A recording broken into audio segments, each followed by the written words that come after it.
अस्सलाम वालेकुम और very good morning. Welcome to new Pakistan. मैं हूं आपके साथ अनवर खाबर। नाज़रीन, उम्मीद करते हैं आप सब खैरियत से होंगे। प्रोग्राम के आगाज़ में सबसे पहले हम बात करेंगे चाइना में आए उस नए वायरस के हवाले से जिसका नाम है HMPV, जो निज़ाम तनफ़ुस को मुतासर कर रहा है। चीनी हुकाम ने इस वायरस के फैलाव की मॉनिटरिंग भी शुरू कर दी है और ये बताया गया है कि मौसम सरमा में निज़ाम तनफ़ुस के अमराज में इजाफे का इम्कान है। हालिया रिपोर्ट से बता रही है कि यह वायरस चीन के अलावा अब मलेशिया और भारत में भी फैल चुका है और इन ममालिक में इसके केसेस में इजाफा देखा गया है। HMPV निज़ाम तनफ़ुस का मुतासर करने वाला एक वायरस है जो आम तौर पर नज़ला, ज़ुकाम और फ्लू की अलामात पैदा करता है। अगरचे इसकी शिद्दत ज़्यादा संगीन नहीं होती, लेकिन बाज़ औक़ात ये संगीन पेचीदगियों जैसे नमूनिया का सबब भी बन सकता है। ख़ास तौर पर इन तमाम केसेस में देखा गया है, जैसे हम बच्चों की बात कर लें, बुज़ुर्गों की बात कर लें, या वो लोग जिनका इम्यून सिस्टम जो है वो काफ़ी कमज़ोर है, वो इसका जल्दी शिकार हो रहे हैं। और ये अलामात वायरस के मुतासर होने के 3 से 6 दिन के बाद ज़ाहिर हो रही हैं। अगर किसी फ़र्द की हालत ख़राब हो जाए तो उसे अस्पताल में दाखिल कराना भी ज़रूरी हो सकता है। HMPV मुतासरा फ़र्द के करीब जाने, आलूदा सतह को छूने या बीमार अफराद के खांसने और छींकने से भी फैलता है। यह वायरस सेहतमंद अफराद को इससे मुतासरा अफराद के जिस्मानी ताल्लुकात और फजले के ज़रिए मुंतकिल हो सकता है। इस पर मज़ीद बात करने के लिए हमारे साथ मौजूद हैं माहिर इंसदाद वबाई अमराज डॉक्टर फलक कादिर साहिबा। डॉक्टर साहिबा, बहुत शुक्रिया हमें शो में ज्वाइन करने के लिए। सबसे पहले क्लियर कीजिएगा, क्योंकि सोशल मीडिया पर हमने देखा जब से ये वीडियोस मंजर आम पर आना शुरू हुई हैं, उसके बाद बहुत से लोगों ने कहा इट्स काइंड ऑफ कोविड की एक दूसरी किस्म है जो दोबारा से चाइना से हमें बढ़ती दिखाई दे रही है। तो कोविड-19 में और HMPV में क्या डिफरेंस है? जी, थैंक यू सो मच इतने अहम टॉपिक पे मधु करने के लिए। एक्चुअली कोविड-19 जो है वो एक न्यू वायरस था और HMPV जो है वो एक एंडेमिक है, लाइक इट इज़ प्रेजेंट और ऑलरेडी एक ओल्ड वायरस है जो ऑलरेडी रिसर्च हो चुका है, जो ऑलरेडी जिसकी जो है हम लोगों ने ट्रीटमेंट ऑलरेडी कर चुके हैं हम। सो इसीलिए ये इतना ज़्यादा जो है ख़तरनाक नहीं है जितना कोविड था। एंड अगेन, जिस तरह आपने अपने प्रोग्राम के शुरुआत में ये बात कही कि डिफरेंट कंट्रीज़ में जो है वो इसकी पब्लिक हेल्थ इमरजेंसी नाफिज कर दी गई है। सो ऑफ कोर्स जो भी रेस्पिरेटरी इन्फेक्शंस होते हैं जो निज़ाम तनफ़ुस से लिंक्ड इन्फेक्शंस होते हैं, उसमें जो है वो एक अलार्म जो है वो of course public health policies में क्लिक होता है और हम उसके लिए प्रिकॉशनरी मेजर्स जो है वो बनाते हैं। ठीक है। अच्छा, अभी इसकी जो अलामात की अगर हम बात करें, अलामात इसकी क्या होती हैं? लोगों को अगर ये जानना है कि उन्हें HMPV हो गया है तो कैसे वो ये अंदाज़ा लगा सकते हैं? इसका कोई स्पेसिफिक टेस्ट है जिससे पता चला जा सके? जी, ह्यूमन मेटानिमोवायरस जो है वो एक respiratory infection is like a flu and some similarities इसकी जो है वो कोविड-19 से भी मिलती जुलती हैं। और इसके स्पेसिफिक टेस्ट हैं जो हमारे जो है नेबर कंट्री में हो रहे हैं। लाइक हमें इसीलिए अब मालूम हुआ है कि HMPV जो है वो इसका एंडेमिक आया है, अब पैंडेमिक में जो है ये तब्दील हुआ है, बिकॉज अब टेस्टिंग के जरिए ही मालूम हो रहा है। इसके स्पेसिफिक टेस्ट हैं, लाइक हम कोविड से रिलेटेड किट्स के थ्रू करते थे, इसी तरह HMPV को भी जानने के लिए स्पेसिफिक टेस्ट होते हैं जिससे हमें मालूम हो सकता है कि आया कि इस शख्स को जो है वो HMPV हो चुका है। ठीक है। अच्छा, अलामात के हवाले से अगर हम बात कर लें, क्या अलामात होती हैं, क्या उसकी शिद्दत है, इसका दौरानिया कितना होता है? जी बिल्कुल, वेरी नाइस क्वेश्चन। अलामत यही है कि रेस्पिरेटरी इन्फेक्शंस, नज़ला, ज़ुकाम, खांसी, गले में इन्फेक्शन और फ्लू लाइक सिम्टम्स होते हैं और इसका जो दौरानिया है 1 to 2 वीक्स और शिद्दत जो है 1 to 5 डेज, यानी पहले दिन से लेके 5वें से 6ठे दिन तक इसकी शिद्दत रहती है, जिसमें बुखार, जिस्म दर्द, फटीग और जो है वो आपको सांस में लाइक जिस तरह हमें फ्लू में रेस्पिरेटरी सफोकेशन होती है, इसी तरह एडल्ट्री में ये सिम्टम्स जाहिर होते हैं। बट यहाँ मैं एक और चीज़ ऐड करती चलूँ कि एडल्ट ओल्ड एज पेशेंट और जो बच्चे हैं जो बिलो 5, उनको ज़्यादा ये सिवियरिटी के साथ होता है जो निमोनिया और ब्रोंकाइटिस की शक्ल तैयार कर लेता है।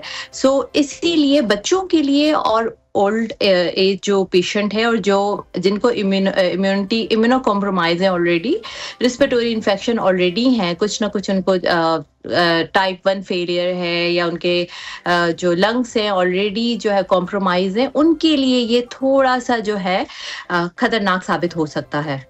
ठीक है। अच्छा डॉक्टर साहब, कोविड-19 के बाद हमने देखा कि इम्यूनिटी का वर्ड ऑब्वियसली हमारी ज़िंदगियों में आया कि हमारा जो इम्यून सिस्टम है वो काफ़ी स्ट्रांग होना चाहिए। उस हवाले से हमें कौन सी डाइट्स लेनी चाहिए? अभी हम लोगों को, आपको क्या लगता है, क्या एहतियाती तदाबीर इख्तियार करनी चाहिए? कौन सी ऐसी चीज़ें करें कि हम HMPV का शिकार ना हो सके, हम अपनी इम्यूनिटी को बेहतर बना लें? अगर जी, very good question again. Then हम लोग इम्यूनिटी जो है वो of course diet, exercise, water intake का सही इस्तेमाल, स्ट्रेस से जो है वो बैलेंस डाइट, ये सब चीज़ें बहुत इंपॉर्टेंट है लाइफ में। आराम, आपकी स्लीप साइकिल जो है वो डिस्टर्ब नहीं होनी चाहिए। एंड इसके साथ साथ जो मल्टी वाइटामिन होते हैं, विटामिन सी, विटामिन डी, वो भी आप लेते रहें। और सर्दियों में अपने आप को सर्दी की शिद्दत से जो है वो महफूज रखें, बिकॉज आपको अगर फ्लू होगा तो फ्लू के साथ अदर सिम्टम्स एंड इश्यूज होंगे। तो ये सारी जो है वो एहतियाती तदाबीर भी हैं और इम्यूनिटी को बूस्ट करने के लिए ये सब चीज़ें भी बहुत अहमियत रखती हैं। ठीक है। अच्छा, जैसे कोविड-19 काफ़ी स्वेयर था और उसने तो पूरी दुनिया में हमने देखा कि फिर लॉकडाउन एक लग गया था, उतना स्वेयर ये नहीं है, आप यही कह रही हैं? जी बिल्कुल। अभी जो हम CDC या WHO की गाइडलाइंस को फॉलो करते हुए मैं आपको ये बात कहूँगी कि अभी तक WHO ने इसको ग्लोबल पब्लिक हेल्थ इमरजेंसी की जो है वो सूरत में नहीं कंसिडर किया है। It's just said that's endemic, just have to be just जो हमारी प्रिकॉशनरी मेजर्स कोविड-19 में थी, सेम इज लाइक दैट के हैंड वॉश, एंड अगर क्राउडेड प्लेसेस हैं, पुअरली वेंटिलेटेड प्लेसेस हैं, वहाँ आपने जो है वो मास्क लगाना है। और इसके साथ साथ जो है वो हैंडशेक कम से कम करें। ड्रॉपलेट्स रिस्पिरेटरी, अगर कोई स्नीज कर रहा है तो वो जो है वो अपनी कवर्ड करके स्नीज करे, कॉफ करे तो कवर्ड करके करे। तो ये सब चीज़ें जो है वो एहतियाती तदाबीर में शामिल होती हैं, नॉट एज मच एज हमने लॉकडाउन लगाया and global public health emergency जो है वो नाफिज कर दी गई थी। ठीक है। अच्छा डॉक्टर साहब, आप इस हवाले से काफ़ी अपडेट हैं, जिस तरह से आप ये कह रही हैं कि WHO की तरफ से भी अब हम देख रहे हैं कि जिस तरह की भी एडवाइजरी आ रही है, यहाँ के डॉक्टर्स भी उसको फॉलो कर रहे हैं। चाइना में अगर हम बात करें, अभी करंटली इस वायरस के फैलाव की सूरत हाल का अगर जायज़ा लिया जाए, वहाँ पर एग्जैक्ट सिचुएशन इस वक्त क्या है? अब चाइना में कोविड-19 भी वहीं से स्टार्ट हुआ था। Why again China? ये इस पर भी कोई काम किया गया है कि बार बार चाइना से ये क्यों हो रहा है? क्योंकि उन्होंने उस टाइम भी इस पर कंट्रोल कर लिया था, पूरी दुनिया बंद थी, पूरी दुनिया में लॉकडाउन था, और चाइना फिर हमने देखा उन्होंने कंट्रोल कर लिया और वो अपना काम कर रहे थे। जहाँ तक मैं अगर अब चाइना की बात करूँ तो चाइना में जो है वो हेल्थ सेक्टर काफ़ी स्ट्रॉन्ग है, और आफ्टर कोविड-19 वो लोग जो है वो इस चीज़ में काफ़ी अपडेटेड हो चुके हैं अपने हेल्थ सिस्टम को लेके। चाइना में इसीलिए ज़्यादा रिपोर्ट हो रहे हैं, वहाँ पर टेस्टिंग ज़्यादा हो रही है। जब कभी किसी जगह पर टेस्टिंग ज़्यादा हो रही है तो रिपोर्ट केसेस भी इतने ही ज़्यादा हो रहे हैं। जैसे हमने बात की, एपिडेमियोलॉजिस्ट एक बहुत ही जाने माने उन्होंने ये बात कही कि आया कि HMPV तो ऑलरेडी मौजूद था दुनिया में, तो अब क्यों इसकी जो है वो ज़्यादा रिपोर्ट्स मिल रही हैं? Because now we are doing test. और कोविड-19 के बाद ऑफ कोर्स हम लोगों ने इस चीज़ को अंडरस्टैंड किया कि वबाई अमराज like pandemic are very important to control on very initiative basis. अगर हम कंट्रोल इन द बिगनिंग कर लेंगे तो हम इसको ग्लोबल जो है पैंडेमिक बनाने से रोक सकते हैं। ठीक है। अच्छा, हमारा जो हेल्थ सिस्टम है वो तो पहले ही बहुत ज़्यादा बर्डन का शिकार है। हमारे मखसूस कुछ शहर हैं जहाँ पर अच्छे हॉस्पिटल्स मौजूद हैं, जहाँ से फिर मुल्क के दीगर इलाकों से, शहरों से, देहातों से लोग फिर उन मेजर सिटीज़ में आकर अपना ट्रीटमेंट करवाते हैं। तो आप क्या समझती हैं, अब ये सूरत हाल तो एस्केलेट हो ही रही है। मलेशिया की अगर हम बात करें, भारत की बात करें, वहाँ पर भी अगर एक किस्म की एमरजेंसी है इस टाइम पे, तो पाकिस्तानी गवर्नमेंट को इसको कंट्रोल करने के लिए कोई ख़ास हुकूमती तदाबीर इख्तियार की गई हैं या क्या की जानी चाहिए? Again then as a public health officer मैं आपसे यही जिक्र करूंगी, जो मेजर्स हैं सेम लाइक कोविड-19 जो है वो अगर हम डिफरेंट तरह के सेमिनार्स कंडक्ट कर लें और पब्लिक सर्विस मैसेजेस जिस तरह हमने कोविड-19 में रखा था on phone calls on our TVCs, इसी तरह के पब्लिक सर्विस मैसेजेस दिए जाएं जिसमें हैंडशेक को जो है वो हम लोग प्रोहिबिट करें, मास्क को एडवाइजरी बनाएं and like hand washing and like this type. और एक और चीज आपके प्रोग्राम के तवज्जो से मैं ऐड करना चाहूंगी कि it is not as lethal. अगर किसी भी इंसान को लाइक इन द बिगनिंग इतने रिसोर्सेज नहीं है, बुखार की अलामत हो रही है, तो ट्रीटमेंट में जो है वो लाइक एंटीपेरेटिक्स में जो भी आप ले सकते हैं, I can not take any brand name, जो बुखार को तोड़ने की जो दवा होती है वो डिकंजेशंस एंड मल्टीविटामिन एंड इसके साथ साथ जो है वो इम्यूनिटी बूस्ट करने की जितनी जो भी आपके पास फ्रूट्स वेजिटेबल्स घर में मौजूद हो, बहुत सादा सा इसका इलाज है।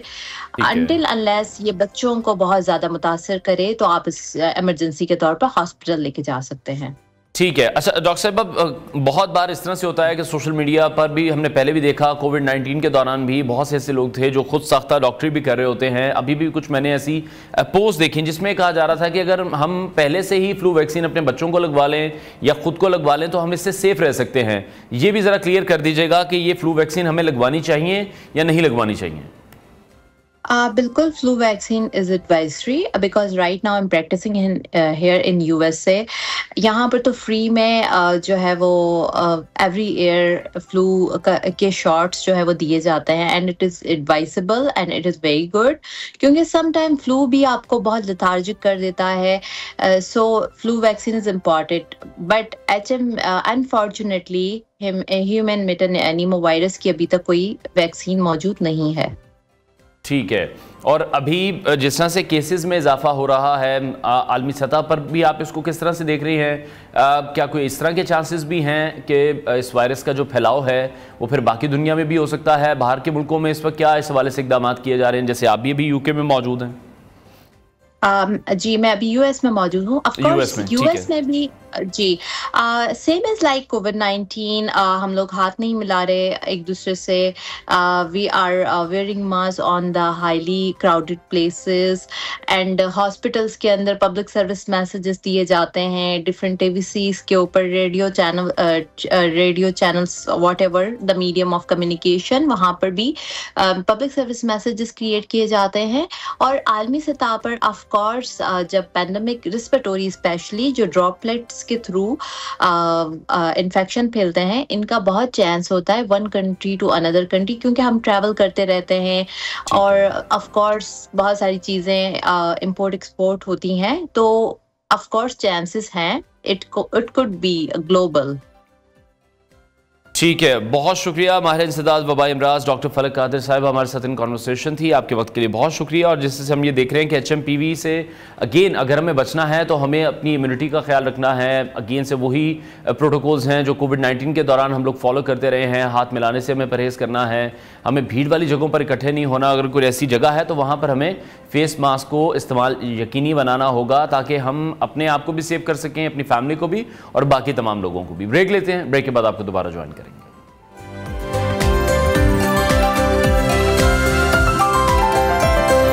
Welcome back to new Pakistan. नाज़रीन, दुनिया अजायबात से भरी हुई है, लेकिन कभी कभार कुछ मकामात ऐसे भी सामने आते हैं जो इंसानी तख़य्युल की हदूद को भी चैलेंज कर देते हैं। ऐसा ही एक हैरत अंगेज़ मकाम अमरीकी रियासत कैलिफोर्निया का गाँव कैमरन एयर पार्क है, जहाँ हवाई जहाज़ आम जिंदगी का हिस्सा हैं। इस गाँव के लोग सौदा सर्फ लेने या करीबी इलाके में जाने के लिए हवाई जहाज़ इस्तेमाल करते हैं। यह गाँव एक ख़ास फ्लाइंग कम्यूनिटी है, जिसका मतलब ये है कि यहाँ हवाई जहाज़ वही मकाम रखते हैं जो दीगर जगहों पर गाड़ियाँ। इस गांव के हर घर के साथ न सिर्फ एक गैरेज होता है, बल्कि गैरेज के बजाय यहाँ बैंकर्स बनाए गए हैं जहाँ हवाई जहाज़ खड़े होते हैं। और ये सिर्फ एक या दो घरों की बात नहीं है, यहाँ तकरीबन हर घर के पास एक या उससे ज़्यादा हवाई जहाज़ मौजूद हैं। इस गांव का हर शख्स पायलट है। लोग गाड़ी चलाने की महारत की तरह हवाई जहाज़ उड़ाने की महारत रखते हैं। हवाई जहाज़ यहाँ के लोगों की ज़िंदगी में वही हैसियत रखता है जो कि हमारी ज़िंदगी में जैसे साइकिल है, मोटरसाइकिल है या गाड़ी होती है। इन लोगों को अगर बाज़ार जाना हो, इन्होंने सब्ज़ी लानी है, तो ये गाड़ी की चाबी नहीं उठाते, बल्कि ये हवाई जहाज़ का प्रोपेलर घुमाने लगते हैं। कैमरन एयर पार्क की सड़कें आम सड़कों के मुकाबले में बहुत ज़्यादा चौड़ी हैं और इनका चौड़ा होना बनता भी है क्योंकि ये रनवे के लिए बनाई गई हैं ताकि जो हवाई जहाज़ हैं वो बआसानी घरों से ही उड़ान भर सकें या फिर यहाँ पर उतर सकें। इस इलाके का जो तर्ज ज़िंदगी है वो काफ़ी मुनफरिद है, जैसा कि हम आपको बता भी रहे हैं और आप हमारी स्क्रीन पर भी मनाजिर मुलाहिजा कर रहे हैं कि किस तरह से घरों के बाहर जहाज़ों को पार्क किया गया है। यहाँ के लोग हवाई सफ़र को रोज़मर्रा की ज़िंदगी का हिस्सा समझते हैं और ये इनकी डेली रूटीन का हिस्सा है। कैमरन एयर पार्क की बुनियाद एक ख़ास मकसद के तहत रखी गई थी। ये उन लोगों के लिए बनाया गया था जो हवाबाजी के शौकीन हैं और जिन्हें हवाई जहाज़ उड़ाने का जुनून है। यहाँ आने वालों के लिए ये जगह जन्नत से कम नहीं है। फ्लाइंग कम्युनिटी के तसव्वुर ने लोगों को ये मौका फराहम किया कि वो हवाई जहाज़ों के साथ अपनी ज़िंदगी को मुंसलिक कर सकें। ये गांव सिर्फ हैरत का मकाम नहीं है बल्कि इंसानी तरक्की की एक खूबसूरत मिसाल भी है। बैलगाड़ी से शुरू होने वाला सफ़र आज जेट तैयारों तक जा पहुंचा है और कैमरन एयर पार्क इस तरक्की की अलामत है। यहाँ ज़िंदगी का हर पहलू हवाबाजी से जुड़ा हुआ है और यही इस इलाके की सबसे बड़ी इनफरादियत है। कैमरन एयर पार्क एक ऐसा ख्वाब है जो हकीकत बन चुका है। यकीनी तौर पर बहुत से ऐसे लोग जो चाहते हैं कि वो हमेशा जहाज़ में सफ़र करें वो यहाँ पर रह भी रहे हैं और बहुत से ऐसे लोग हैं जो रहना भी चाहते होंगे और उनके इस ख्वाब ने हवाबाजी के शौकीन अफराद के लिए ज़िंदगी को अनोखे अंदाज में बदल दिया है। यह गाँव हमें बताता है कि अगर आपके पास जुनून है, लगन है, तो इंसान अपनी ज़िंदगी को हैरत अंगेज़ और मुनफरिद अंदाज में ढाल सकता है। स्टोरी से मुतल्लिक कमेंट सेक्शन में अपनी आरा से हमें ज़रूर आगाह कीजिएगा क्योंकि बड़ी इंटरेस्टिंग ये स्टोरी है और बड़ा इंटरेस्टिंग ये इलाका है। यहाँ के जो लोग हैं इनकी कहानियाँ भी बड़ी ज़बरदस्त होंगी, वो भी यकीनन आपके साथ ज़रूर शेयर करेंगे। और जिस तरह से हम देख रहे हैं कि लाइफस्टाइल में उनके हवाई जहाज़ यहाँ पर ऐड हैं, छोटे मोटे उन्होंने अपने काम भी करने हैं तो वो हवाई जहाज़ निकालते हैं और जहाँ उनका दिल करता है वो चले जाते हैं। Obviously under rules and regulation ही ये तमाम काम हो रहा होगा वहाँ के लॉज को फॉलो करते हुए। ब्रेक लेते हैं नाज़रीन, ब्रेक के बाद आपको दोबारा ज्वाइन करेंगे।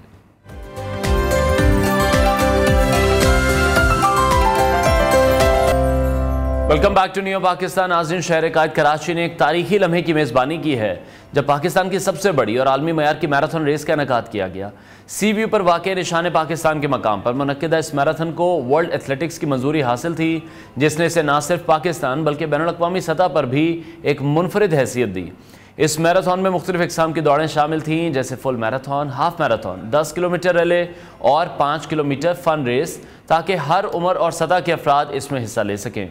मुल्की और गैर मुल्की एथलीट्स के साथ साथ सियासी और समाजी शख्सियात ने भी इसमें भरपूर शिरकत की जिसके मनाजिर आप इस वक्त न्यू की स्क्रीन पर देख रहे हैं। यह इवेंट न सिर्फ खेल के फ़रोग़ का ज़रिया बना बल्कि कराची की मुस्बत तस्वीर पेश करने में भी अहम किरदार अदा किया। खुसूसी तौर पर इस्लामाबाद और कोयटा से रनर्स ग्रुप्स ने भी कराची का रुख किया जबकि गैर मुल्की एथलीट्स ने इस इवेंट को खुशाइन करार दिया। ये रेस इस बात का सबूत है कि पाकिस्तान खेलों की दुनिया में एक नया मकाम भी हासिल कर रहा है। आज हमारे साथ इस मैराथन की फातेह इनम खान मौजूद हैं जिन्होंने इस इवेंट में शानदार कारकर्दगी का मुजाहरा किया। उनसे जानते हैं कि ये तजुर्बा उनके लिए कैसा रहा, उनकी तैयारी कैसी थी और इस मैराथन ने उन्हें किस तरह से मुतासर किया। इन्हें बहुत शुक्रिया हमें शो में ज्वाइन करने के लिए। सबसे पहले आपको बहुत बहुत मुबारकबाद और ये कामयाबी हासिल करने पर कैसा महसूस कर रही हैं आप? थैंक यू सो मच मुझे इस शो पे बुलाने के लिए। बहुत अच्छा लग रहा है मुझे ये जीत के कराची मैराथन करके। It's was my first time कि मैंने ये कराची में ऐसी रन की हूँ क्योंकि मैं हमेशा इस्लामाबाद में ही करती हूँ, तो इट वॉज अमेजिंग अल्हम्दुलिल्लाह।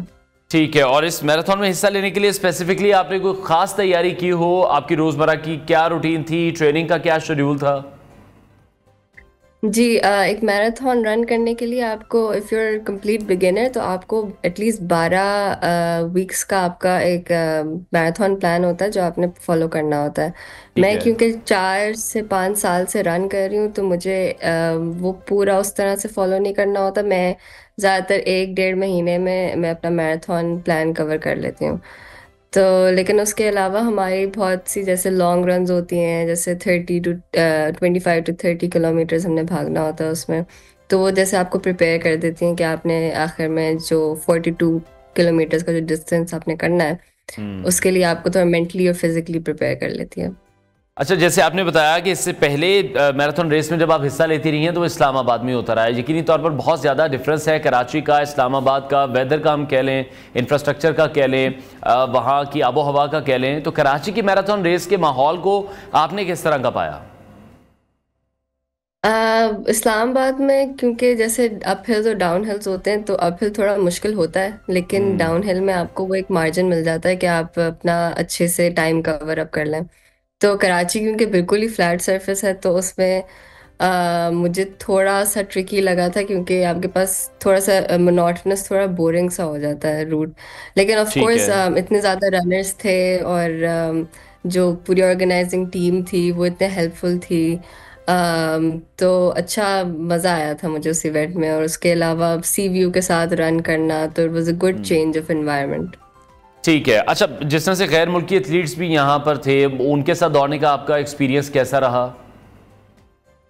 हमेशा अच्छा रहता है, जो बाहर से जो एथलीट्स आते हैं उनसे आपको हमेशा सीखने को मिलता है, बिकॉज जैसे इवन इस्लामाबाद और कराची के रनर्स में बहुत ज़्यादा डिफरेंस होता है। तो अगर कोई अमेरिका से आ रहा है या जापान से आ रहा है, तो उनसे बहुत आपको उनकी टेक्निक से और वो कैसे अपनी ट्रेनिंग करते हैं, तो उससे हमेशा आपको बहुत अच्छा सीखने को मिलता है, और फिर एक कम्युनिटी सी बन जाती है आपकी।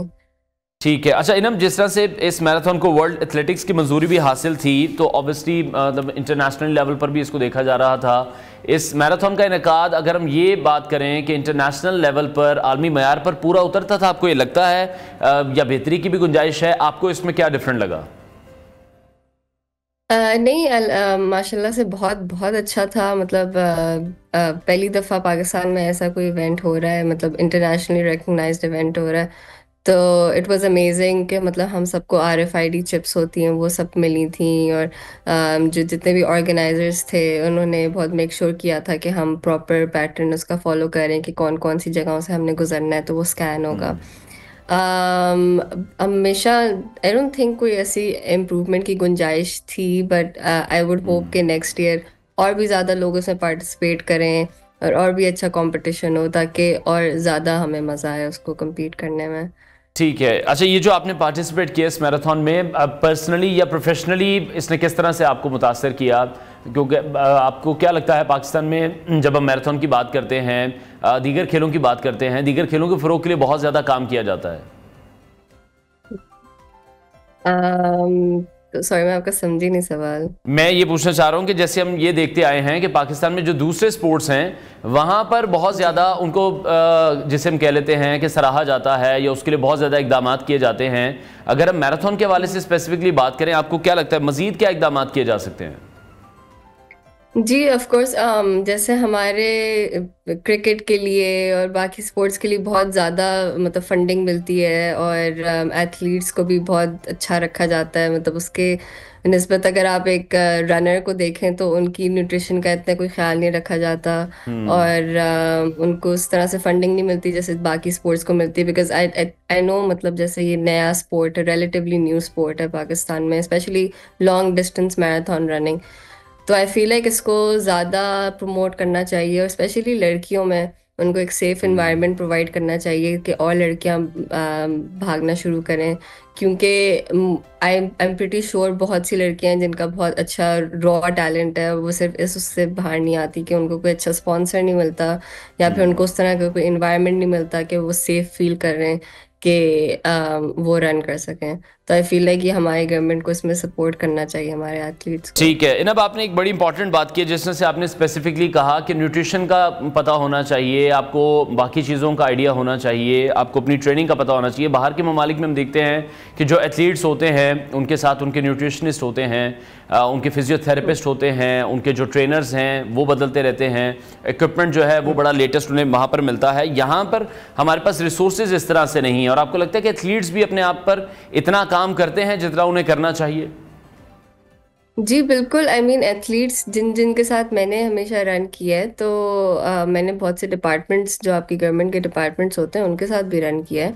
और माशाल्लाह से मतलब पाकिस्तान में कोई टैलेंट की कमी बिल्कुल भी नहीं है। And the way they train, जैसे वो ट्रेन करते हैं उस तरह से, मतलब मैंने इंटरनेशनली भी रन किया हुआ है, तो वहाँ पे वैसे ही लोग ट्रेन करते हैं। बट जहाँ पे हमारे एथलीट्स मार खाते हैं, वो लेटेस्ट टेक्नोलॉजी, मतलब जैसे लेटेस्ट शूज़ उनके पास अच्छे नहीं होंगे, उनकी nutrition up to the mark नहीं होगी, उनको पता नहीं होगा कि उनको कौन से वाइटामिन्स चाहिए, कौन ठीक सी है। चीज़ें चाहिए कि उनकी परफॉर्मेंस सबसे अच्छी हो सके।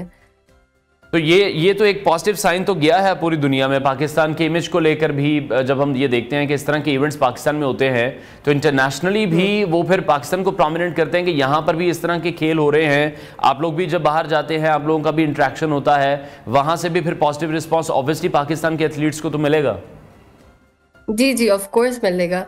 और ये बहुत अच्छा स्टेप था कि मतलब अब लोगों को पता चलना शुरू हुआ है कि पाकिस्तान में भी ऐसी मैराथन्स हो रही हैं, स्पेशली लड़कियां भी उसमें पार्टिसिपेट कर रही हैं। बिकॉज जब मैं पहले गई थी अमेरिका तो वो सब लोग बहुत सरप्राइज थे कि मतलब एक पाकिस्तानी लड़की कैसे भाग रही है। तो उनके सामने भी एक अच्छा एक इम्प्रेशन जाएगा कि हम लोग वो नहीं है जो वो समझते हैं कि वी आर नॉट अप्रेस्ड, अल्लाह ना करे, मतलब वी आर डूइंग वेल। ठीक और है, पाकिस्तान में भी ऐसे इवेंट्स होते हैं और हमारी भी एथलीट्स हैं। ठीक है। इनब अब बहुत से ऐसे लोग हैं जो आपको देख भी रहे हैं, किसी भी खेल में दिलचस्पी रखते हैं या स्पेसिफिकली मैं कहूँ मैराथन रेस में दिलचस्पी रखते हैं, उनके लिए क्या मैसेज कन्वे आप करना चाहेंगी? किस तरह से वो इस रूटीन को फॉलो कर सकते हैं? यकीनी तौर पर मैराथन रनर बनना भी आसान काम नहीं है। जी, मैराथन रनिंग तो आती है ज़्यादातर आपकी एज के साथ। मतलब मैं तो थोड़ी रिलेटिवली यंगर एज में मैंने शुरू कर ली। लेकिन क्योंकि marathon running is not only about आपकी आपकी टांगे कितनी स्ट्रांग है या आपका स्टेमिना कितना है, इट्स ऑल्सो कि आपने मेंटली भी उसमें बहुत स्ट्रांग होना होता है। क्योंकि एक पॉइंट पे आके आपकी बॉडी बिल्कुल ठीक होती है लेकिन आपका दिमाग आपको आपका जवाब दे देता है, कहता है कि बस ठीक है, अब रुक जाओ। तो वो उस अपने आप को मेंटली स्ट्रांग करना, वो सबसे बड़ा फैक्टर होता है इसमें। और ये सिर्फ आपको एक रेस में नहीं हेल्प करेगा, ये आपको अपनी ज़िंदगी में भी हेल्प करेगा कि आप कि कुछ भी हो जाए आपने आपको आपका गोल पता होना चाहिए और आपने उसके टुवर्ड्स वर्क करना है। तो आई वुड से कि जो भी इस फील्ड में जो भी इस फील्ड में आना चाहता है मैराथन रनिंग की, तो ज़रूर शुरू करें। डजेंट मैटर कि आपने कभी रन नहीं किया, आप आहिस्ता आहिस्ता शुरू करें। 2 किलोमीटर से 5 किलोमीटर जाएं, फिर 10 किलोमीटर से, और आहिस्ता आहिस्ता अपना वो बढ़ाएं। Because it's a healthy lifestyle. और आपको कुछ ज़्यादा नहीं चाहिए होता है एक रनिंग करने के लिए, आपको कोई टीम नहीं चाहिए होती उस तरह से, आपको बस एक जूता चाहिए होता है और एक थोड़ा सा टाइम चाहिए होता है, and then you can run. ठीक है। अच्छा विनय, लास्ट ही कमेंट कीजिएगा, अब फ्यूचर के क्या गोल्स हैं या जो आने वाला आपका इवेंट है, किस इवेंट में नेक्स्ट हम आपको देखेंगे? अभी मैंने इतना कुछ डिसाइड नहीं किया कि मैं कौन से नेक्स्ट इवेंट में करूँगी, क्योंकि अभी मैं इस मैराथन के बाद अपनी थोड़ी देखूंगी कि मेरी बॉडी कैसे रिएक्ट कर रही है, and I do a couple of runs, फिर उसके बाद मैं डिसाइड करूंगी कि मैंने कौन से इवेंट्स में करना है। वैसे अभी इस्लामाबाद मैराथन आ रहा है, so everybody in Islamabad please do join. It's on the 27th of January. तो जितने भी इस्लामाबाद के लोग हैं या फिर कराची, पूरे पाकिस्तान से लोग उसमें आए, उसमें वो भी बहुत अच्छा इवेंट होता है। और फिर उसके बाद लाहौर मैराथन आ रहा है, वो फरवरी में है। तो ये 2 बैक टू बैक मैराथन्स आ रहे हैं, तो इनमें से एक में आप इंशाल्लाह मुझे ज़रूर देखेंगे। बहुत शुक्रिया मैराथन रनर इनब खान, हमारे साथ इन कॉन्वर्सेशन थी, और बेस्ट विशेस आपके फ्यूचर गोल्स के लिए। आगे बढ़ते हैं नाज़रीन, अब हम एक ऐसी हैरत अंगेज़ और दिल दहला देने वाली कहानी लेकर आपके पास आए हैं जो ना सिर्फ ज़िंदगी और मौत की हकीकत को एक नया जाविया दिखाती है, बल्कि इसमें वो मौजज़ा भी छुपा हुआ है जिसे सुनकर आपकी आंखों में हैरानी और ईमान की रोशनी का सामना होगा। ये वाक़या पेश आया भारतीय रियासत महाराष्ट्र के शहर कोल्हापुर में, जहाँ एक 65 साल बुजुर्ग शख्स जो कि अपने घर में पूजा कर रहे थे, अचानक उन्हें दिल का दौरा पड़ता है जिसकी वजह से वो बेहोश हो गए। और उनके पोते ओमकारा ने बताया कि 16 दिसंबर को जब उनके दादा की तबीयत ख़राब हुई तो उन्हें फौरी तौर पर अस्पताल ले जाया गया, जहां डॉक्टरों ने हालत की नाजुक होने के पेश नज़र उन्हें दूसरे अस्पताल मुंतकिल करने की हिदायत की। अस्पताल के डॉक्टर उनकी ज़िंदगी बचाने की कोशिश कर रहे थे, लेकिन बदकिस्मती से उनकी हालत बिगड़ने के बाद डॉक्टरों ने उन्हें मुर्दा करार दे दिया। यहाँ से कहानी का पहला बाब शुरू होता है। और जहाँ तक पांडू साहब की बात करें तो उनकी लाश को एम्बुलेंस के ज़रिए उनके घर मुंतकिल किया जा रहा था ताकि उनके अहले खाना उनकी आखिरी रसूमात अदा कर सकें। लेकिन फिर एक ऐसा वाक़या पेश आया जो कि किसी भी फिल्मी कहानी से कम नहीं था। ये एम्बुलेंस जब रास्ते में थी तो रास्ते में एक गड्ढे से टकराई तो पांडुरंग के जिस्म में अचानक हरकत महसूस होने लगी और ऐसा लग रहा था कि जैसे वो मुर्दा नहीं बल्कि वो जिंदा हैं। ये वो लम्हा था जब हकीकत और मौजज़े की सरहदें एक दूसरे में मदगम हो गईं। एम्बुलेंस में मौजूद अफराद फ़ौरन अपने दादा को वापस हॉस्पिटल लेकर गए, जहां डॉक्टर ने दोबारा से उनका मुआयना किया और उनकी हालत को स्टेबल करार दिया। एक ऐसा शख्स जो कि चंद लम्हे पहले मुर्दा करार दिया जा चुका था, वो अस्पताल में जाकर दोबारा ज़िंदगी की तरफ लौट आया। डॉक्टर्स के मुताबिक उनकी दिल की धड़कन मामूल के मुताबिक चलने लगी और यह वाक़या उनके लिए भी एक मौजज़े से कम नहीं था। इस मौजज़े के बाद पांडुरंग को 2 दिन तक अस्पताल में मुकम्मल तौर पर आराम देने के बाद डिस्चार्ज भी कर दिया गया। अस्पताल के बाहर उनके अहले खाना और दोस्तों ने उनका गर्मजोशी से इस्तकबाल किया और ये जो मोमेंट था ये ना सिर्फ उनके फैमिली के लिए बल्कि जो हॉस्पिटल का भी सारा स्टाफ था उनके लिए भी एक हैरत अंगेज़ तजुर्बा बन चुका था। और ये कहानी हमें भी ये पैगाम देती है कि कभी कभार ज़िंदगी की जो लकीरें हैं वो इतनी धुंधली हो जाती हैं कि हम उनके पीछे छुपे हुए मौजज़ात को पहचान नहीं पाते हैं। मौत और ज़िंदगी के दरमियान जो बारीक सा फ़र्क है वो किसी मौजज़े की सूरत में हम सबके सामने आ सकता है। ये वाक़या ना सिर्फ उन अफराद के लिए भी एक नया आगाज़ है बल्कि हमें भी ये सिखाता है कि ज़िंदगी कभी भी किसी ख़ास वक्त या हालत तक महदूद नहीं होती है। आज हम इस कहानी को आपके साथ शेयर कर रहे हैं ताकि आप इस मौजज़े पर भी गौर करें और अपने अंदर एक नया हौसला पैदा करें, नई उम्मीद पैदा करें, ज़िंदगी के लिए एक नया जज्बा पैदा करें। और ये भी हकीकत और मौजज़े का इम्तज़ाज ही है जिसे हम कभी नहीं भूल सकते हैं। सोशल मीडिया पर ये जो वाक़या है ये बहुत ज़्यादा वायरल हो रहा है, हिंदुस्तान में इस पर बहुत ज़्यादा बात की जा रही है। बहुत से लोग इस पर डिफरेंट अपनी आरा का इजहार भी कर रहे हैं। किसी का कहना है कि फैब्रिकेटेड स्टोरी है, लेकिन जब ऑथेंटिक सोर्सेज से पता किया गया तो ये बताया गया कि वाकई में असल क्या है। इसी तरह से इन्हें हॉस्पिटल ले जाया गया था, डॉक्टर्स इनका इलाज कर रहे थे और ये बच नहीं पा रहे थे और जब बच नहीं पाए हैं तो इनके घर वापस इनको भेजा जा रहा था कि इनकी आखिरी रसूमात अदा की जाएं। लेकिन रास्ते में ये मौजज़ा इनके साथ हुआ क्योंकि अल्लाह की तरफ से इनकी जो ज़िंदगी थी वो इतनी लिखी गई थी कि वो मज़ीद अपनी फैमिली के साथ टाइम गुजार सकें। 2 दिन फिर इन्हें हॉस्पिटल रखा गया और हॉस्पिटल रखने के बाद फिर इन्हें डिस्चार्ज भी कर दिया गया।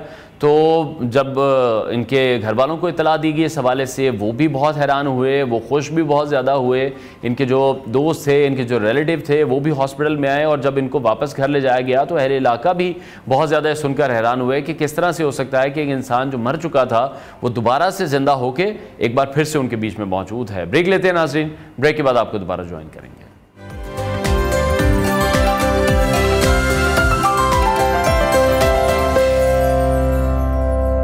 Welcome back to new Pakistan. नाज़रीन, हुकूमत पाकिस्तान की मईशत को मुस्तहकम और पायदार तरक्की की राह पर गामजन करने की कोशिशें जारी हैं और इस सिलसिले में वफाकी वज़ीर ख़जाना मोहम्मद औरंगज़ेब ने कुछ अहम इक़दामात का ऐलान किया है। एक बड़ी पेशरफ्त के तहत वफाकी वजारतों और इदारों में खाली असामियों की तादाद को 60% तक कम कर दिया गया है, जिसका मकसद हुकूमती अखराजात में नुमाया कमी लाना है और सरकारी वसाइल को मौसर अंदाज में इस्तेमाल करना है। इस्लामाबाद में न्यूज़ कॉन्फ्रेंस के दौरान वज़ीर ख़जाना ने बताया कि 1.5 लाख खाली असामियों को ख़त्म करने के साथ साथ 80 वफाकी इदारों को 40 में ज़म कर दिया गया है। इसके अलावा मुख्तलिफ वजारतों के ज़ैली इदारों में इस्लाहात के तहत कुछ इदारे ख़त्म, कुछ को कम और कुछ को ज़म किया जा रहा है। वज़ीर ख़जाना के मुताबिक ये इक़दाम न सिर्फ अखराजात कम करने बल्कि हुकूमती कारकर्दगी को बेहतर बनाने के लिए भी बहुत ज़्यादा ज़रूरी है। इस हवाले से वज़ीर ख़जाना ने मज़ीद कहा कि मईशत को बेहतर सिमत में ले जाने के लिए जो निजी शोबा है उसको भी बहुत ज़्यादा किरदार अदा करना होगा। साथ ही साथ उन्होंने हुकूमती अखराजात को कम करने और जो इदारे हैं उनकी कारकर्दगी को बेहतर बनाने के अमल को बतदरीज मुकम्मल करने का इंदिया दिया है और ये भी कहा गया कि इसकी निगरानी खुद वज़ीर आज़म पाकिस्तान कर रहे हैं। ये इक़दामात मईशत की इस्लाह के लिए कितने मौसर होंगे और हुकूमत निजी शोबे को किस तरह मईशत में मज़ीद किरदार अदा करने के लिए तरकीब दे सकती है, इन सवालात पर हम बात करेंगे। मैं ज्वाइन कर रहे हैं माहिर मईशत डॉक्टर शाहिद हसन सिद्दीकी। डॉक्टर साहब, बहुत शुक्रिया हमें शो में ज्वाइन करने के लिए। जिस तरह से मैंने अभी इंट्रो में भी बताया है कि हुकूमती अखराजात में कमी का जो इक़दाम अभी किया गया हुकूमत की तरफ से, इसको आप किस तरह से देख रहे हैं? आपको लगता है कि मईशत की बेहतरी के लिए एक मौसर कदम हो सकता है ये? बहुत शुक्रिया। देखिए, उसूली तौर पर हुकूमती अखराजात कम करना, राइट साइजिंग करना, ये एक अच्छी बात है, लेकिन ये तो एक मरबूत हिकमत अमली हो मईशत की बहाली का, जिसमें मईशत बेहतर हो, रोज़गार के मौक़े ज़्यादा मैसर आएँ, मईशत की शरह-नमू तेज़ हो, आवाम को उसका फ़ायदा पहुँचे और ख़ुद निसारी पर चले। अगर इससे खला में आप करते हैं और इसका मकसद बिल्कुल वाज़ेह है कि ये हुकूमत या मुल्की अशराफिया और IMF के गठजोड़ की एक वाहिद मिसाल है, बिल्कुल वाज़ेह मिसाल है, इसमें क़तई कोई शुबा नहीं है। उसूली तौर पर मैं मुत्तफ़िक़ हूँ, करना चाहिए, लेकिन अब आपको जो है 21 महीने हुकूमत को हो गए हैं। मार्च में IMF का वफ़द आ रहा है। IMF ने ये कंडीशन लगाई थी कि आप अपने अखराजात कम करें, आप राइट साइजिंग करें। तो अगर ये ज़रूर बेहतर होता अगर हुकूमत अपनी पॉलिसी के तहत बनाती, लेकिन साथ में दूसरे इक़दाम भी करती, टैक्सों की वसूली बढ़ाना, तालीम, सेहत, गुर्बत में कमी, वो तो उल्टा हो रहा है। यानी आप देखें कि ये उल्टा हो रहा है। दूसरे, ये तजाद नहीं होना चाहिए। एक तरफ आपने पार्लियामेंटेरियंस की तनख्वाह बढ़ाई, दूसरी तरफ आपने जजेस की तनख्वाह बढ़ाई, तीसरी तरफ आज ही आपने खबर पड़ी होगी कि आप काबीना में तोसी कर रहे हैं। तो ये कैसे हो सकता है? अगर आप अवाम ज़रूर जो है कमी करें अखराजात, अगर 18वीं तरमीम में तो पहले ही कहा गया था कि जो 2010 में आई थी कि आप गैर इसमें जो सूबे को ट्रांसफ़र हो गए हैं वो तो ख़त्म ही हो जाने चाहिए। मतलब तालीम के महकमे का क्या काम है, मुझे बताइए। मफाक में या सेहत का क्या काम है? वो तो सूबों को चला गया, वो कर रहे हैं, करने दीजिए। तो मैं सिर्फ ये अर्ज़ कर रहा था कि ये किस्त लेने के लिए है, और अगर किस्त लेने के लिए है तो IMF का जो कर्जा था जब $7 का, तब भी मैंने कहा था कि ये तो मईशत नहीं ठीक होगी, ये तो अगले प्रोग्राम में आपको ले जाएंगे 2027 के बाद। उस वक्त तक आप उससे लेते चले जाइए, उनकी शराइत पूरे करते चले जाइए। तो हम तो चाहते हैं मईशत बेहतर हो, आवाम को फायदा पहुंचे। तो डॉक्टर साहब, इसका मतलब ये है, जैसे आप ये कह रहे हैं कि फिर इसका मतलब हुकूमत तो फिर सब कुछ पॉजिटिव ही पोर्ट्रे करती हुई हमें इस वक्त दिखाई दे रही है। स्टॉक एक्सचेंज में बताया जाता है कि आज फिर से 1100 पॉइंट्स का इजाफा हो गया। मार्केट इस वक्त 1,17,250 पर ट्रेड कर रही है। दूसरी तरफ पाकिस्तान का $2 अरब का कर्ज रोल ओवर कर दिया UAE के सदर ने। बिजली की कीमत पर जब बात आ जाती है तो वो IMF पर डाल दिया जाता है। चिकन की जो प्राइसेस हैं इस वक्त 900 रुपए किलो पहुंच चुकी हैं। हमें यही कहा जाता है महंगाई की शरह कम हो गई, महंगाई कम नहीं हुई, इसका जवाब कोई नहीं देता।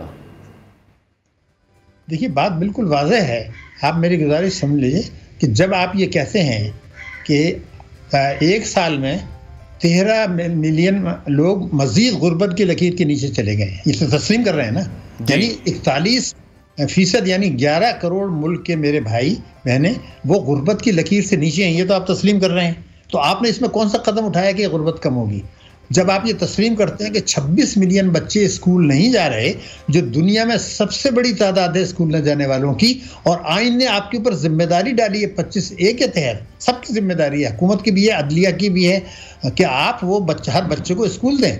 जब आप ये तस्लीम करते हैं कि आपके आवाम के बड़े हिस्से को इलाज मुआवजे की सहूलियात मैसर नहीं है, तो 2027 या 2035 का जो भी प्रोग्राम उड़ान पाकिस्तान जो भी है, क्या उसमें ये चीज़ें मिल जाएंगी?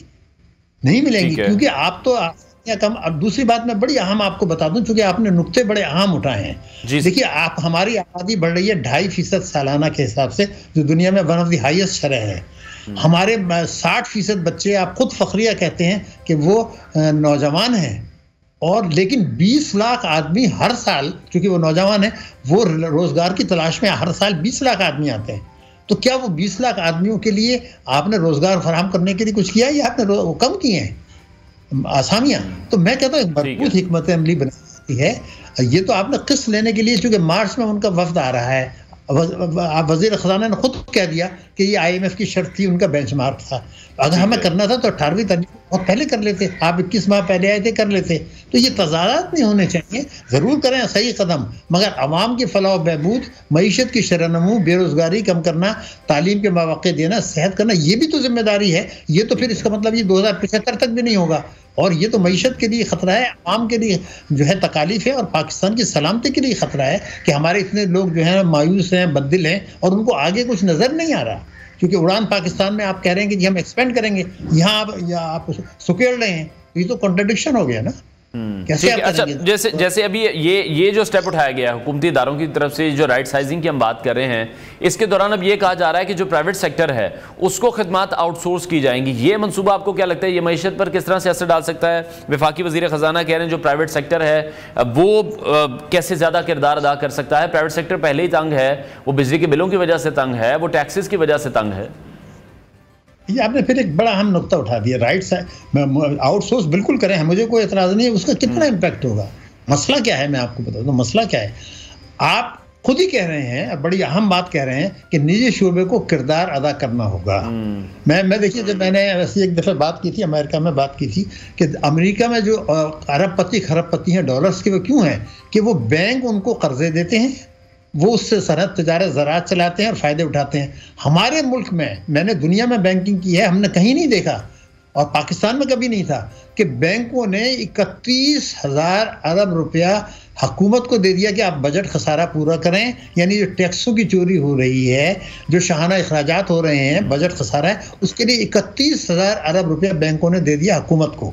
और जो निजी शोबा है 25 करोड़ की आबादी का मुल्क है, बरामदात हैं, माइक्रो फाइनेंस है, उनको आपने जो है वो इसका आधा दिया है। ये बताइए कि दुनिया में कहीं होता है क्या? पाकिस्तान में कहीं होता था? आप उल्टा करें, यानी निजी शोबा कर्जा लेगा और वो सनत में लगाएगा, तिजारत में लगाएगा, ज़राअत में लगाएगा, माइक्रो फाइनेंस होगा, बैंक कर्जे देंगे तो मईशत तरक्की करेगी ना।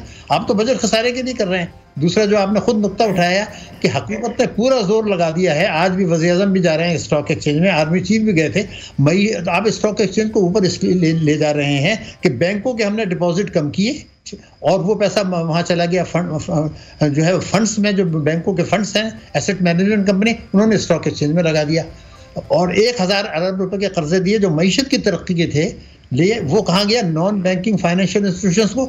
मैं रिकॉर्ड पे बता रहा हूँ, उन्होंने हुकूमत के ट्रेजरी बिल खरीद लिए, हुकूमत के ट्रेजरी बिल महंगी शरह सूद पे खरीदे, बैंकों से कर्जे कम शरह सूद पे लिए थे, तो वो तो हुकूमत को दे दिया ना आपने, कहाँ मईशत को गया? यानी 1000 अरब रुपए की मैं आपको फिगर बता रहा हूँ कि ये लोग अरबों रुपए कमा लिए उन्होंने, लेकिन मईशत को एक पैसे का भी फायदा नहीं हुआ।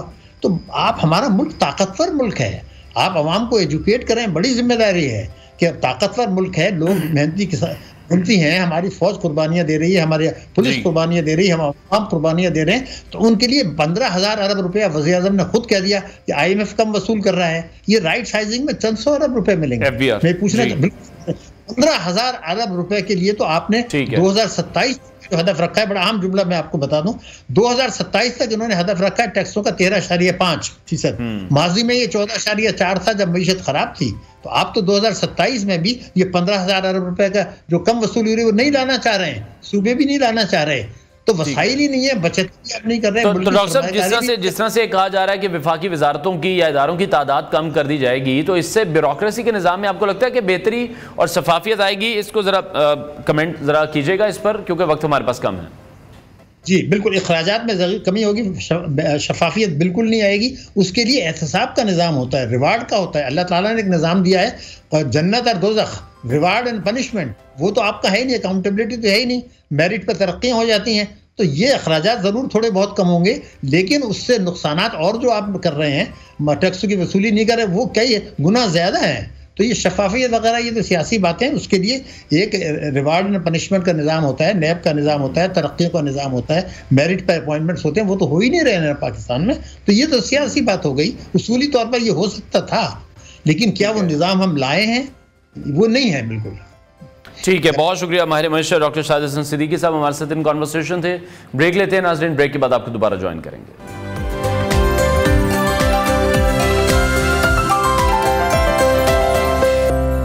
Welcome back to new Pakistan. जौहरी टेक्नोलॉजी सिर्फ एटमी तवानाई की पैदावार तक अब महदूद नहीं रही, बल्कि इसका दायरा तिब्बी इलाज, ज़राअत और दीगर अहम शोबों तक फैल चुका है।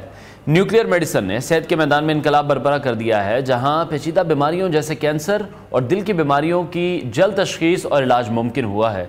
इसी तरह से हम देख रहे हैं कि ज़राअत में भी ताबकारी आइसोटॉप्स का इस्तेमाल फसलों की पैदावार में इजाफा, मिट्टी की बेहतर जांच और खुराक की हिफाजत को यकीनी बनाता है। तवानाई के शोबे में जौहरी तवानाई न सिर्फ कम कार्बन अखराज के साथ पायदार बिजली फराहम कर रही है, बल्कि रिसर्च और सनती तरक्की के लिए भी नागुज़ीर बन चुकी है। इन तमाम कामयाबियों के पीछे माहिरीन की मेहनत और जदीद तहकीक कारफरमा है, जो इंसानी ज़िंदगी को बेहतर बनाने के लिए जौहरी टेक्नोलॉजी के इम्कानात का भरपूर इस्तेमाल कर रहे हैं।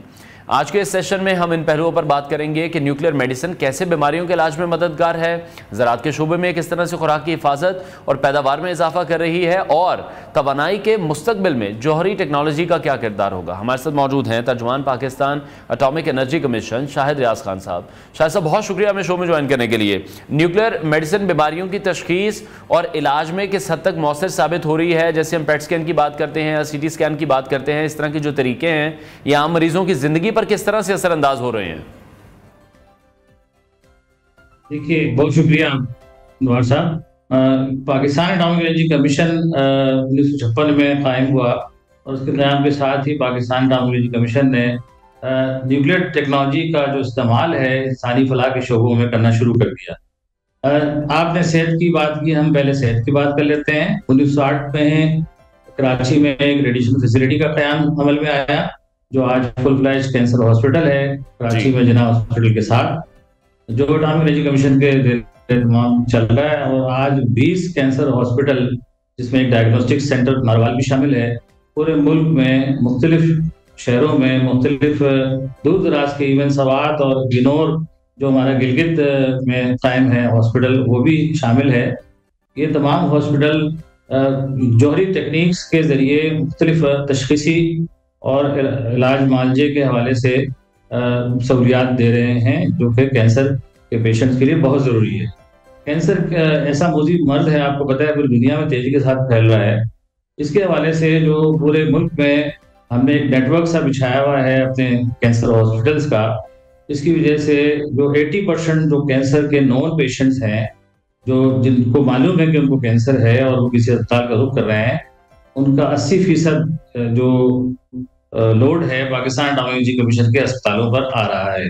अल्हम्दुलिल्लाह यहाँ हर तरह की सहूलियात, जैसे अगर हम नूरी की बात करें, जो इस्लामाबाद में हमारा सेंटर है, जिसको आईए ने एंकर सेंटर का दर्जा भी दिया खित्ते के ममालिक के लिए, उनकी तरबियत के लिए। यहाँ न सिर्फ साइबर नाइफ की फैसिलिटी मौजूद है, बल्कि पेट स्कैन और उसके साथ साइक्लोट्रॉन जो आइसोटोप जगह पे ही, यानी ऑन साइट प्रोडक्शन हो जाती है आइसोटोप्स की, जो कि तशखीस के अमल के लिए और इलाज के अमल के लिए भी बहुत ज़रूरी होता है।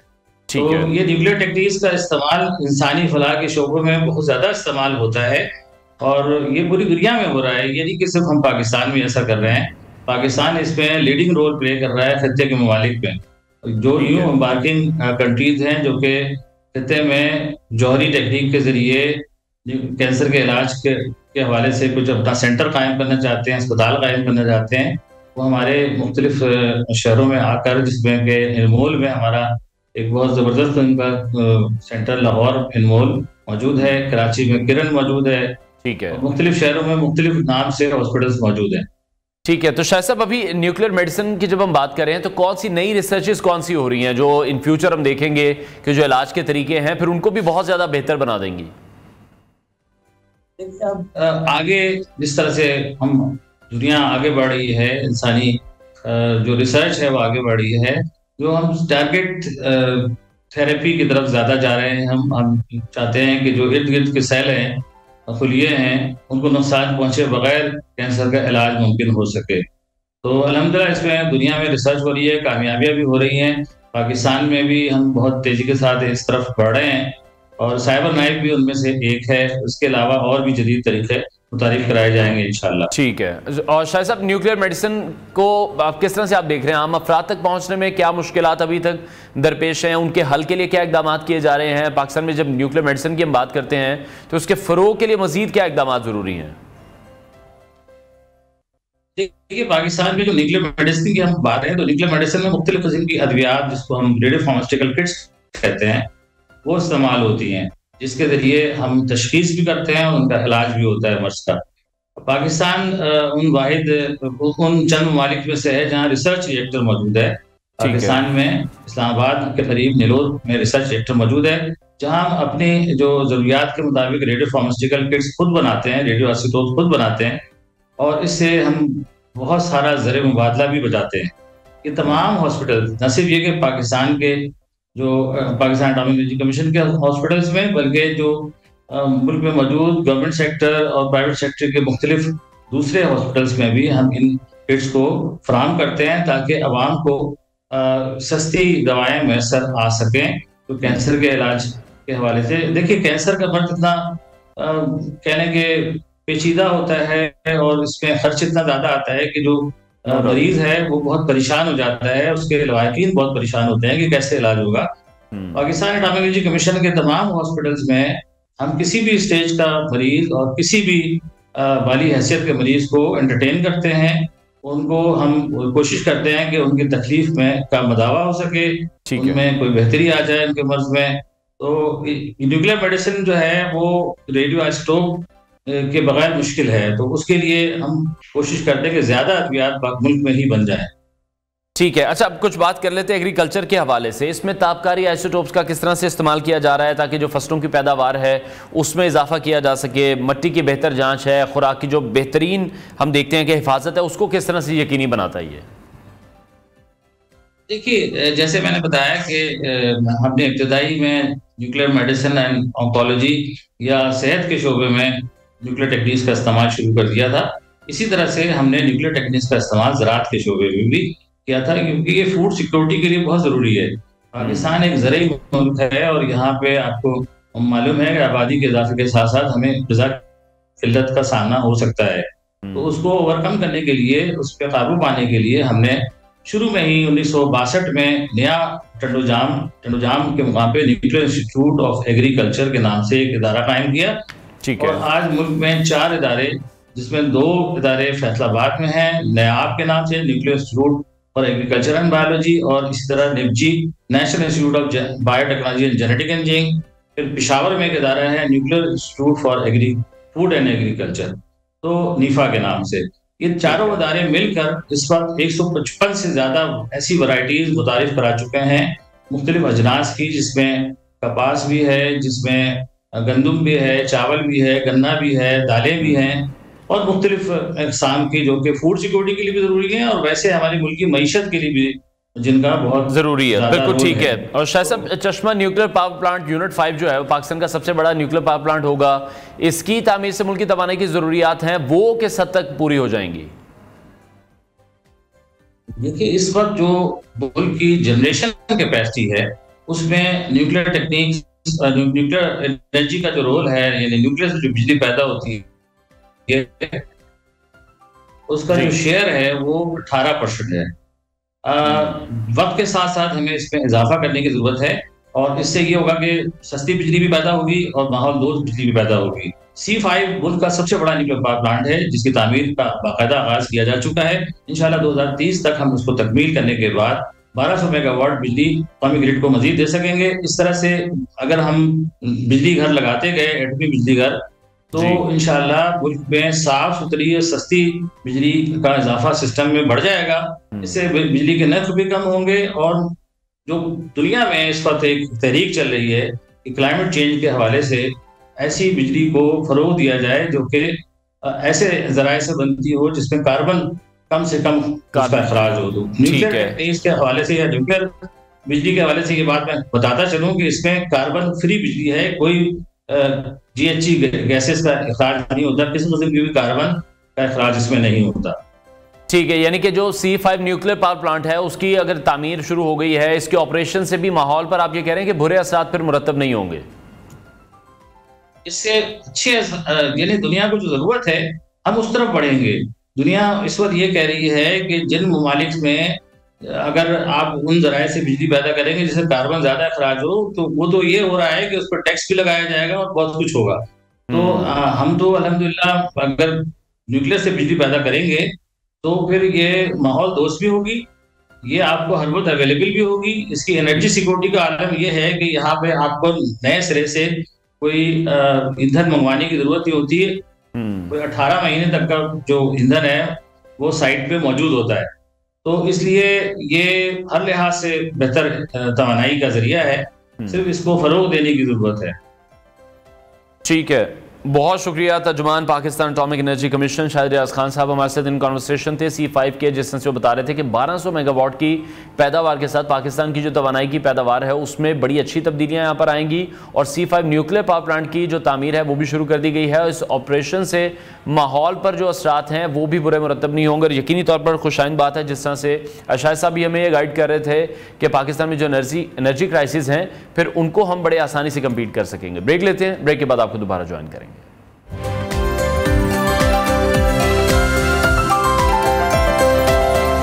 Welcome back to new Pakistan. Program के इस हिस्से में हम बात करने जा रहे हैं एक अहम टॉपिक के हवाले से, जहां मंशियात और नशे की लत का बढ़ता हुआ रुझान हमारी नई नस्ल को न सिर्फ ज़हनी और जिस्मानी तौर पर मुतासर कर रहा है, बल्कि हम ये देखते आए हैं कि हमारे तालीमी इदारों का माहौल भी ख़राब हो रहा है।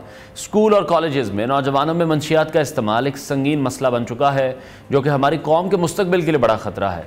अक्सर ये रुझान कम उम्री में तफरी दबाव या ग्रोही दबाव की वजह से शुरू होता है, लेकिन बाद में फिर ये देखने में आता है कि ये एक बड़ी लत की शक्ल इख्तियार कर लेता है। मंशियात के इस्तेमाल से नौजवान न सिर्फ अपनी तालीम से दूर हो रहे हैं, बल्कि उनकी ज़हनी सेहत, समाजी रिश्ते और उनकी जो फ्यूचर की अपॉर्चुनिटीज़ हैं वो भी मुतासर हो रही हैं। और ज़रूरत इस वक्त इस अमर की है कि वालिदैन, असातिज़ा और माहिरीन मिलकर इस मसले के हल के लिए इक़दामात भी करें। आगाही मुहिम्मात की भी ज़रूरत है, मुशावरत की ज़रूरत है और इसके साथ साथ सबसे इम्पॉर्टेंट ये है कि जो हमारे तालीमी इदारे हैं यहाँ पर सख्त कवानीन होने चाहिए ताकि इस मसले पर काबू पाया जा सके। आज हमारे साथ मौजूद हैं मारूफ माहिर नफ्सियात एहतशामुल हक अब्बासी, जिनकी इंसदाद मंशियात के हवाले से बहुत ज़्यादा रिसर्च है, नौजवानों के इस्लात से बचाने में मदद फराहम करते हैं। इनसे हम जानने की कोशिश करेंगे कि मसला क्यों बढ़ रहा है और इसके हल के लिए क्या हिकमत अमली अपनाई जा सकती है। एहतशाम साहब, बहुत शुक्रिया हमें शो में ज्वाइन करने के लिए। नौजवानों में मंशियात के इस्तेमाल की सबसे बड़ी वजह जो है वो आप क्या देखते हैं? आपको क्या लगता है कि जो तालीमी इदारे हैं वो इस मसले के बढ़ने में एक कलीदी किरदार अदा कर रहे हैं? बहुत शुक्रिया। बिस्मिल्लाहिर्रहमानिर्रहीम, आपने मुझे अपने प्रोग्राम में मदद किया और इतने इम्पोर्टेंट टॉपिक के ऊपर बात करने का मौका मिला।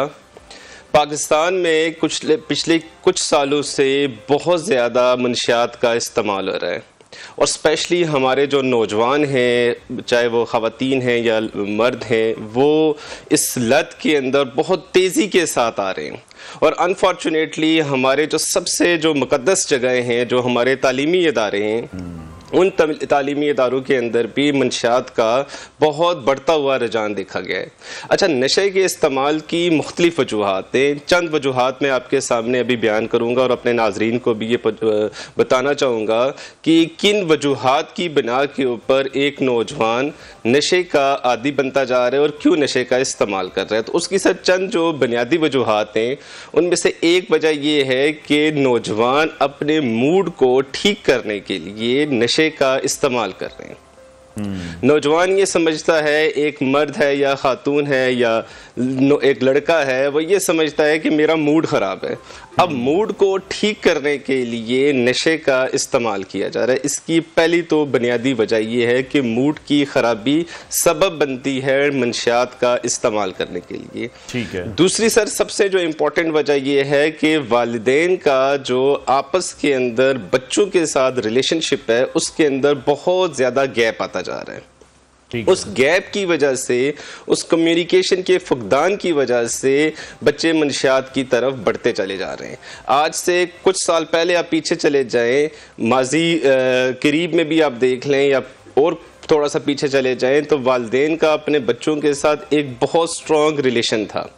लेकिन अब जैसे जैसे मॉडर्नाइजेशन और ये ग्लोबलाइजेशन की तरफ हम जा रहे हैं, सोशल मीडिया का इस्तेमाल बढ़ता जा रहा है, स्क्रीन का इस्तेमाल बढ़ता जा रहा है, दुनिया फास्ट हो रही है, इंटरनेट का इस्तेमाल बहुत तेज़ी के साथ हमारी ज़िंदगी के अंदर आ गया है और अब वालिदैन अपने बच्चों को वो टाइम नहीं दे पा रहे और बच्चों का कम्युनिकेशन गैप है अपने पेरेंट्स के साथ। वो ज़्यादा इस्तेमाल बच्चे जो है ना वो सोशल मीडिया के ऊपर कर रहे हैं और वालिदैन का भी अक्सर अपने बिजनेस के अंदर, जॉब के अंदर या दूसरी जो उनकी सोशल एक्टिविटीज़ हैं, उसकी वजह से भी अपने बच्चों को वो टाइम बहुत कम देते हैं। तो फिर नौजवान रहनुमाई चाहता है। अब नौजवान जब रहनुमाई चाहेगा तो वो किसी न किसी इंसान को फॉलो करेगा, तो वो फॉलो करने के लिए सोशल मीडिया का इस्तेमाल करते हैं और सोशल मीडिया के ऊपर या इंटरनेट के ऊपर या मीडिया के ऊपर बहुत अच्छे तरीके से, स्पेशली सोशल मीडिया के ऊपर बहुत अच्छे तरीके से ड्रग्स को पेश किया जा रहा है। कूल लगने के लिए, मूड को बेहतर करने के लिए,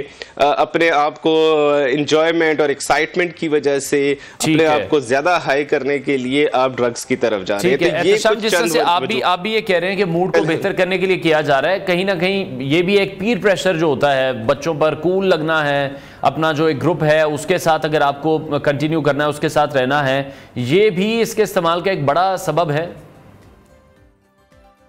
एग्जैक्टली सर, ये जो जितने भी ड्रग्स की वजूहात है, इसके अंदर तीसरा इंपॉर्टेंट फैक्टर यही है कि आपका जो फ्रेंड सर्कल है, जो आपका पीयर प्रेशर है, वो आपको ड्रग्स की तरफ मुतवज्जो कर रहे हैं। अगर आपने बदकिस्मती के साथ ऐसे ग्रुप को ज्वाइन कर लिया जिस ग्रुप के अंदर एक भी बच्चा ड्रग्स का आदी है, एक भी बच्चा ड्रग का इस्तेमाल कर रहा है, चाहे वो स्मोकिंग है, शीशा है, कैफे के अंदर वो जा रहा है या बहुत ज़्यादा वो रातों को बाहर रहने का आदी बन चुका है, तो वो अपने पूरे के पूरे ग्रुप को, पूरे के पूरे उस फ्रेंड सर्कल को आहिस्ता आहिस्ता ड्रग्स की तरफ लेकर आता है। एक देसी कहावत है कि एक गंदी मछली पूरे तालाब को खराब कर देती है। इसी तरीके से एक ग्रुप का बच्चा जो ड्रग्स का आदी हो, वो बाकी सारे बच्चों को ड्रग्स की तरफ मुतवज्जो करता है और ड्रग्स की तरफ लेकर आता है। तो ये एक और बुनियादी वजह है जो ड्रग्स की तरफ लेकर जाते हैं। फिर इसके अंदर इमोशनल इश्यूज बहुत ज़्यादा है, स्ट्रेस का एलिमेंट बहुत ज़्यादा है, एंजाइटी और डिप्रेशन की वजह से भी लोग ड्रग्स का इस्तेमाल कर रहे हैं। अपनी सेल्फ स्टीम को, अपने कॉन्फिडेंस को बढ़ाने के लिए ड्रग्स का इस्तेमाल किया जा रहा है। और सबसे इम्पोर्टेंट एक और चीज़ भी है कि ड्रग्स बहुत आराम के साथ, बहुत ज़्यादा तेज़ी के साथ इसलिए भी फैलता चला जा रहा है कि वो एक्सेस के अंदर है, वो अवेलेबल है। आप बहुत आसानी के साथ पॉश एरियाज के अंदर भी, सिक्योर एरियाज के अंदर भी, हाई सिक्योरिटी एरियाज के अंदर भी ड्रग्स को लेकर जा सकते हैं और आसानी के साथ वहाँ पे वो अवेलेबल हो जाते हैं। शहरों के अंदर ये बहुत तेज़ी के साथ इसी वजह से भी फैल रहा है कि इसकी एक्सेस बहुत ज़्यादा ईजी होती चली जा रही है। तो ये कुछ मेन वजूहात हैं जो ड्रग्स के सबब बन रही हैं, ड्रग्स के फैलाव में और बच्चों के ज़्यादा इस्तेमाल में। ये रीजंस हैं, ये फैक्टर्स हैं जो कंट्रीब्यूट कर रहे हैं। ठीक है। और एहतशाम, किस तरह से आप देख रहे हैं, जैसे हम देखते हैं कि लॉस तो मौजूद हैं, इम्प्लीमेंटेशन नहीं उस पर होती। स्कूल और कॉलेजेस में मंशियात के इस्तेमाल की रोकथाम यकीनी तौर पर होनी चाहिए, कवानीन इसके लिए मौजूद हैं, लेकिन उसके बावजूद भी हम देखते हैं कि तालीमी इदारे इस मसले को रोकने में नाकाम क्यों हैं? इसकी सर एक जो वजह यह है कि तालीमी इदारे पहले एजुकेशन के साथ गैर निसाबी सरगर्मियाँ बहुत ज़्यादा स्कूल और कॉलेजेस के अंदर होती थी। बच्चे पार्टिसिपेट करते थे स्पोर्ट्स एक्टिविटीज़ के अंदर, स्पीच पार्टिसिपेशन के अंदर, इंट्रा स्कूल कंपटीशन होते थे, इंट्रा कॉलेजेस कंपटीशन होते थे। वो अब आहिस्ता आहिस्ता गैर निसाबी सरगर्मियाँ ख़त्म होती जा रही हैं, जिसकी वजह से बच्चों के पास स्कूल कॉलेजेस के अंदर एक बेतहाशा वक्त कैफेटेरिया के अंदर, लॉन के अंदर और जो उनके पार्किंग स्टैंड्स हैं वहाँ पे गुजारने के लिए एक तो उनको मिल रहा है।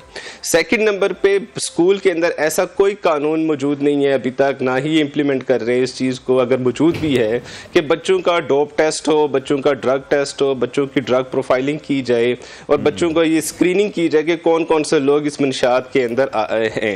फिर स्कूल कॉलेजेस के अंदर अननोन लोगों का दाखिले के ऊपर पाबंदी होनी चाहिए कि जिनका स्कूल के साथ किसी किस्म का अगर वास्ता नहीं है तो वो स्कूल के एरियाज के अंदर ना आ सकें, बच्चों के साथ वहाँ पे आके मुलाकातें ना कर सकें। फिर पेरेंट्स की बहुत ज़्यादा इंपॉर्टेंट यहाँ पे रोल बनता है कि वो स्कूल के अंदर जाएं, जाकर टीचर के साथ मिलें, टीचर से पूछें कि मेरे बच्चे की कैसी प्रोग्रेस है, कैसी परफॉर्मेंस है। अगर परफॉर्मेंस वो लो है, अगर वो बच्चा तालीम के अंदर ज़्यादा बेहतर तरीके से परफॉर्मेंस अपनी शो नहीं कर रहा, उसके ग्रेड्स कम हो रहे हैं, तो टीचर्स और पेरेंट्स आपस के अंदर मीटिंग्स करें। पेरेंट्स टीचर मीटिंग के अंदर ये सारी चीजें सामने आ सकती हैं। और अगर ऐसा कोई बच्चा भी ड्रग्स के अंदर है, लेकिन एहतशाम, आप किस तरह से देख रहे हैं कि कौन सी ऐसी आगाही मुहिम है जो हमें चलानी चाहिए, जो सबसे ज्यादा आपने देखा कि माजी में भी फिर वो काफ़ी मौसर साबित हुई हो? क्योंकि अगर हम स्कूल कॉलेजेस को इस हवाले से भी पाबंद कर दें कि बच्चों की स्क्रीनिंग बहुत ज़्यादा ज़रूरी है, एटलीस्ट उनके लिए भी जिन पर इंतज़ामिया को शक पड़ रहा है, जिनकी कंप्लेंट सामने आ रही हैं। अच्छा, स्कूल कॉलेजेस के अंदर जो आगाही मुहिम का बहुत ज़्यादा रुझान होना चाहिए, सेमिनार्स होने चाहिए, बच्चों के काउंसलिंग सेंटर्स बनने चाहिए, हर स्कूल के अंदर साइकोलॉजिस्ट अपॉइंट हो या सोशल सर्विसेज का कोई बंदा अपॉइंट हो जो बच्चों के लिए काउंसलिंग के लिए अवेलेबल हो हर टाइम। फिर स्कूल के अंदर पैनाफ्लेक्स का अवेज़ा हो, ड्रग्स के मतलब बताया जाए कि अगर आप एक दफ़ा कूल लगने के लिए ड्रग्स करेंगे, अपने मूड को बेहतर रखने के लिए करेंगे, तो कल आप डिसऑर्डर्स का शिकार हो सकते हैं, कल आप इस बीमारी का शिकार हो सकते हैं। तो जब तक हम बच्चों को बताएंगे नहीं उस टाइम तक बच्चे इससे नहीं बच सकते। फिर स्कूल कॉलेजेस के अंदर सोशल मीडिया का बैन होना चाहिए। बच्चा स्कूल के अंदर मोबाइल फोन का इस्तेमाल कम से वो कम करे। बच्चे आज आप टिकटॉक को भी ओपन करें तो बच्चे स्कूल के कैफेटेरियाज पे बैठकर ड्रग्स भी कर रहे होंगे और साथ टिकटॉक भी बना रहे होंगे, साथ वो रील्स भी बना रहे होंगे और वो फेसबुक। बहुत शुक्रिया माहिर नफ्सियात एहतशामुल हक अब्बासी हमारे साथ इन कॉन्वर्सेशन थी। और यकीनी तौर पर बच्चों पर नजर रखने की जरूरत है और ये वालिदैन का काम भी है और हमारे जो स्कूल कॉलेजेस हैं वहां पर भी इस बात को यकीनी बनाया जाए, जिस तरह से एहतशाम भी कह रहे हैं कि अन्य लोगों का दाखिला बंद होना चाहिए और जिन बच्चों पर अगर हमें शक भी है तो उनकी स्क्रीनिंग भी यकीनी तौर पर की जानी चाहिए ताकि उनके फ्यूचर को सेव किया जा सके। प्रोग्राम का वक्त नाज़रीन खत्म हुआ, इंशाल्लाह कल फिर आपसे मुलाकात करेंगे। अपना बहुत सारा ख्याल रखिए, इजाज़त दीजिए, अल्लाह हाफ़िज़।